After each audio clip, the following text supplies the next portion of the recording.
Radio Erena. Radio Erena ካብ ከተማ ፓሪስ ዝመሓላለፍ ብኤርትራውያን ጋዜጠኛታት ዝዳሎ ነፃ ሬድዮ እዩ። ዕለታዊ ዜና ኣብ ትግራይ ማዕስከር ስደተኛታት ዝርከቡ ኤርትራውያን ብኣባላት ጸጥታ ፌደራላዊ መንግስቲ ኢትዮጵያን መንነቶም ዘይተፈልጡ ዕጡቃትን ዝወርዶም ዘሎ ማእሰርትን ንብረት ምዝማትን ገና ይቕጽል ኣሎ። በሐሙስ 24 ታሕሳስ ካብቲ ዝወልዐ ኩናት ህይወቶም ንምድሓን ናብ ጎንደርን አዲስ አበባን ካብ ዝጓዓዙ ዝነበሩ ኤርትራውያን ስደተኛታት ዝበዝሑ ብሓይልታት ጸጥታ ፌደራላዊ መንግስቲ ኢትዮጵያ ተታሒዞም ኣብ ትሕቲ ቀይዲ ከም ዝኣተው ምንጭታትና ካብቲ ከባቢ ሓቢሮም። እዞም ኣሳት 40 ዝኾኑ ኤርትራውያን ስደተኛታት ዛጊት ኣብ ጊዜያዊ መዳጎኒ ከም ዝርከቡ ነዚ ሓበሬታ ዝረኣኹ ምንጭታትና ሓቢሮም። እዚ ከምዚ ኢሉ እንከሎ ብዓርቢ 25 ታሕሳስ ናይ ንግሆ ካብ ማዕስከር ስደተኛታት ዓዲ ሓርሽ ንዓዲ ኣርቃይ ዝጓዓዙ ዝነበሩ ኤርትራውያን ካብ ዝጓዓዙላ ዝነበሩ ኣውቶቡስ ብሓይልታት ጸጥታ ፌደራል ተወሲዶም ኣብ ትሕቲ ቀይዲ ኣትዮም ከም ዘለው ምንጭታትና ሓቢሮም። ኣብ ማዕስከር ስደተኛታት ትግራይ ዝርከቡ ኤርትራውያን ብተደጋጋሚ ዝምታን ጭውያን ብፌደራላዊ ሰራዊት ዕጡቃት ክልል ትግራይን መንነቶም ዘይተፈልጡ ዕጡቃትን ይፍጸም ምህላው ብተደጋጋሚ ብቃለ ምሕትትን ብዜናን ክቃላሕ ጸኒሑ እዩ።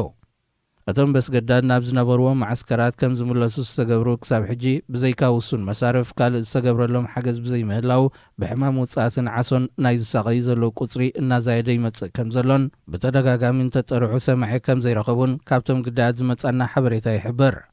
ማሕበረሰብ ዓለም ነዚ ኣብ ኤርትራውያን ስደተኛታት ዝወርድ ዘሎ ምትሓስ ሰብኣዊ መሰል ብህፁፅ ደው ከብሎን ናብ ሳልሰይቲ ሃገር ናይ ምጥያስ መደብ ከቀላጥፈሎምን እቶም ኤርትራውያን ጻውዒት የቕርቦ።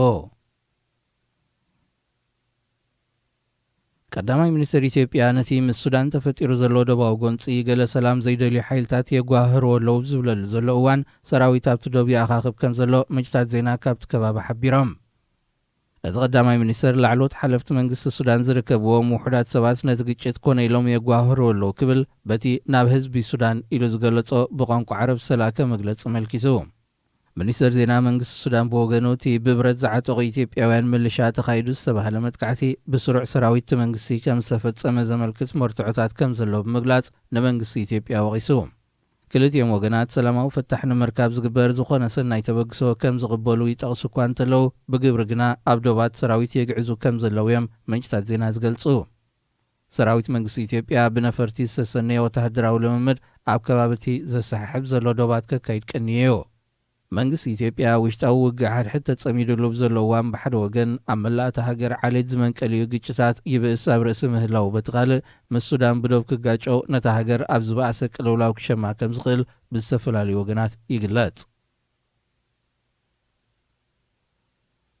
ጅቡቲ ነቲ ኣብ መንጎ ኬንያን ሶማልን ተፈጢሩ ዘሎ ደባዊ ወጥሪ ንምሽምጋል ልኡኽ ከም ዝሰደደት ኣፍሊጣ። ሚኒስተር ጉዳያት ወጻኢ ጅቡቲ ማሕሙድ ዓሊ ዩሱፍ ኣብ ዝሃቦ ቃል እቲ ዝተላእከ ጉጅለ ወተሃደራውያን ኣዘዝትን ዲፕሎማስኛታትን ከም ዘጠቓልል ኣፍሊጡ። ቀዳማይ ስራሕቲ ጉጅለ ኣብ ከተማታት በለድሃዎን ማንደራን ብምብጻሕ ነቲ ተፈጢሩ ዘሎ ወጥሪ ብኣካል ብምዕዛብ ሓበሬታ ክእክብ ምዃኑ እቲ ሚኒስተር ገሊጹ። ጅቡቲ ነዚ ናይ ሽምግልና ተራ ትጻወት ዘላ ኣብ ዝሓለፈ መዓልትታት ኣብ ዝተቓንዐ ዋዕላ ኢጋድ ብዝተዋህባ ሓላፍነት ምዃኑ ይግለጽ። ኬንያ ምስ ምምሕዳር ጁባላንድ ዝደናገጹ ሰራዊት ዓጢቓ ብምባልያ ሶማል ትኸስስ። ኬንያ ብወገና ነቲ ኽሲ ናይ ኣሉታ ምላሽ ሂባትለያ። እንተኾነ ክልቲአን ሃገራት ኣብ ዶባተን ሰራዊት ከኣኻኽባ ብምጽንሐን ኣብቲ ከባቢ ዝርከብ ህዝቢ እቲ ወጥሪ ናብ ሙሉእ ኩናት ከይሰጋገር ኣብ ዓብዪ ስጋት እዩ ተሸሚሙ ዝርከብ። ክቡራት ሰማዕትና ዜና ኣብዚ ተፈጺሙሎ። እዚ ድምፂ ራድዮ ኤረና እዩ።